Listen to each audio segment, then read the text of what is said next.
देखिए ये numerical volume charge density पर बेस्ड है थोड़ा सा, अब क्योंकि है तो है, मैं पढ़ रहा हूँ। लिख नोट कर लिया तुमने? कौन सा, फिफ्थ वाला? अच्छा फिफ्थ में बोल रहा हूँ, लिखिए। Calculate the total charge on a cube, calculate the total charge on the cube of side length L, of side length L and volume charge density rho is equal to rho naught x y z, ये दिया हुआ है। क्या करें आप?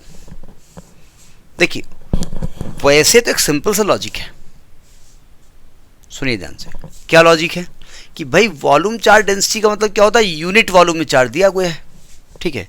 तो मैं ऐसा करता हूँ, क्यूब का वॉल्यूम निकाल लेता हूँ, क्यूब का वॉल्यूम निकाल लेता हूँ, और यूनिट वॉल्यूम का चार्ज ये दिया गया है, तो टोटल वॉल्यूम से हम मल्टीप्लाई कर दें तो वैल्यू निकाल आनी चाहिए।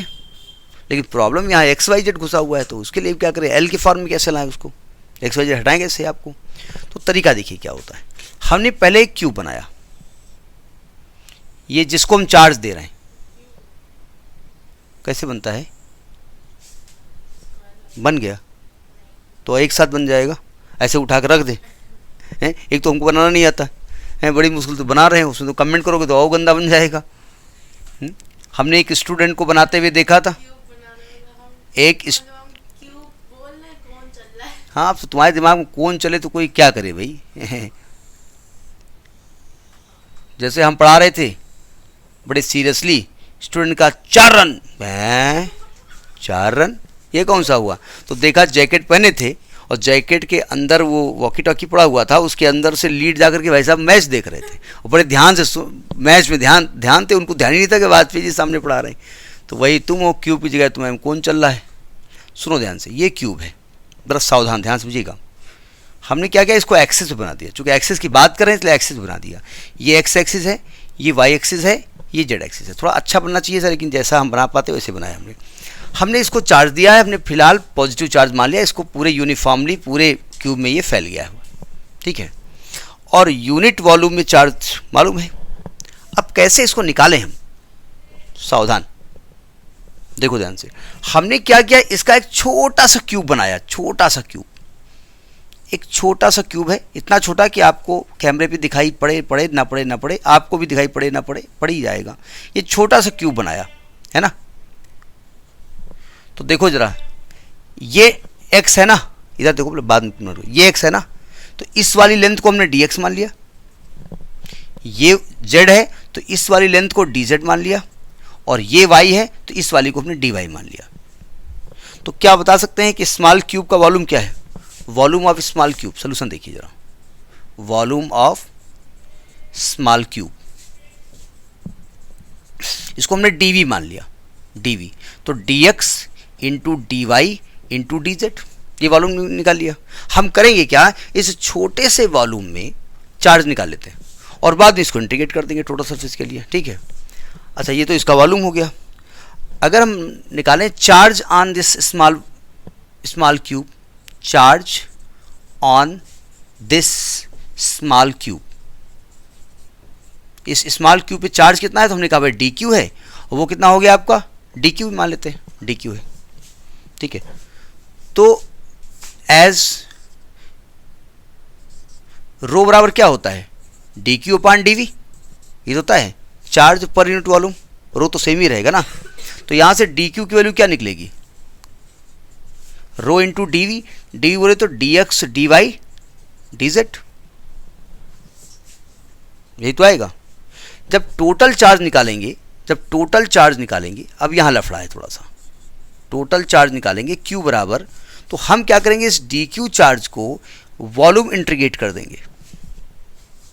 अब देखो ये लिखना बड़ा आसान है, v बना दिया, यहाँ l बना दो तो लीनियर इंटीग्रेशन हो जाएगा, s बना दो तो वैल्यू कैसे निकलेगी। तो वॉल्यूम इंटीग्रल में क्या होता है, 3 इंटीग्रेशन होते हैं, 3 बार इंटीग्रेशन होता है, और होगा rho D X D Y D Z, D X D Y D Z.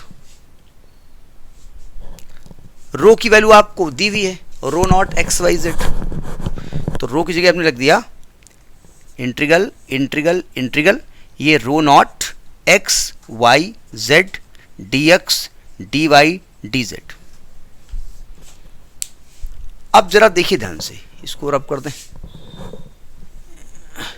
एक तो खोपड़ी में बाल नहीं है तो ये ससुरा रुकता नहीं है, गड़बड़ कर देता है। ठीक है, भगवान को जब टीचर बनाया था हमको तो 3 बातें देनी चाहिए थी। ब्रेन तो जो देते ठीक है, चलो कोई बात नहीं तो दे ही दिया। थोड़ा सुंदर बना देते, चलो ना बनाते सुंदर, ठीक है। थोड़ी हाइट बढ़ा देते, चलो ना बनाते हाइट, अरे तो खोपड़ी में बाल दे देते। ये समझना चाहिए था कि कभी मान लो हेडफोन लगाएंगे ये तो हेडफोन स्लिप नहीं कर जाएगा। अब समझते नहीं, अब हम जब ऊपर जाएंगे तो एक बार बात करेंगे। अच्छा, ये अगर कह दिया जाए कि भाई जो ज़्यादा पढ़ते हैं, दिमाग लगाते हैं, बाल झड़ जाते हैं, तो न्यूटन साहब से ज़्यादा थोड़े हम पढ़ते हैं। न्यूटन साहब के बड़े बड़े बाल थे, जैसा कि पिक्चर में दिखाया जाता है, आइंस्टीन के भी थे। अब ज़रा समझिएगा इसको इंटीग्रेट कैसे किया जाएगा। सावधान, पहले मेरी बात सुनिएगा। ये 3 इंटीग्रेशन है, 3 इंटीग्रेशन 3 जगह पहुंच जाएंगे अपनी अपनी जगह पे। एक डी एक्स के साथ जाएगा, एक डी वाई के साथ जाएगा, एक डी जेड के साथ जाएगा। तो रो नॉट बाहर हो जाएगा, इंटीग्रेट एक्स डी एक्स एक होगा, इंटीग्रेट वाई डी वाई एक होगा, इंटीग्रेट जेड डी जेड एक होगा। अब लिमिट क्या लिखी जाएगी, सब में 0 से L, 0 से L, 0 से L। तो 0 से L यहाँ, 0 से L यहाँ, 0 से L यहाँ। आपने जो भी L माना हो, स्मॉल कैपिटल जो भी आपने माना हो वो आप देख लीजिएगा। अब इंटीग्रेट कर दो, रो नॉट एक्स का इंटीग्रल क्या होगा, एक्स स्क्वायर बाई 2, लिमिट 0 से L इंटू वाई का क्या होगा, वाई स्क्वायर अपान 2। क्यों भैया, यहाँ से ये डी एक्स माना तो यहाँ से लेकर यहाँ तक लिमिट लिखोगे ना, 0 से L। और जेड का क्या होगा, जेड स्क्वायर बाई 2, लिमिट 0 से L। अगर लिमिट आप रख दीजिए तो वैल्यू क्या आ जाएगी, तो आपको साफ साफ दिख रहा है कि 2 दूनी 4 दूनी 8, 8 तो ऐसे ही आ जाएगा। तो रो नॉट बाई 8 आ जाएगा, ये L स्क्वायर आएगा, ये L स्क्वायर आएगा, ये L square L to power 6। तो ये टोटल चार्ज होगा, और rho naught L to power 6 by 8, ये total charge on this cube होगा। ये सिस्टम होता है चार्ज निकालने का। ठीक है, तो ये आपका वॉल्यूम चार्ज डेंसिटी पर बेस्ड न्यूमेरिकल है। ठीक है।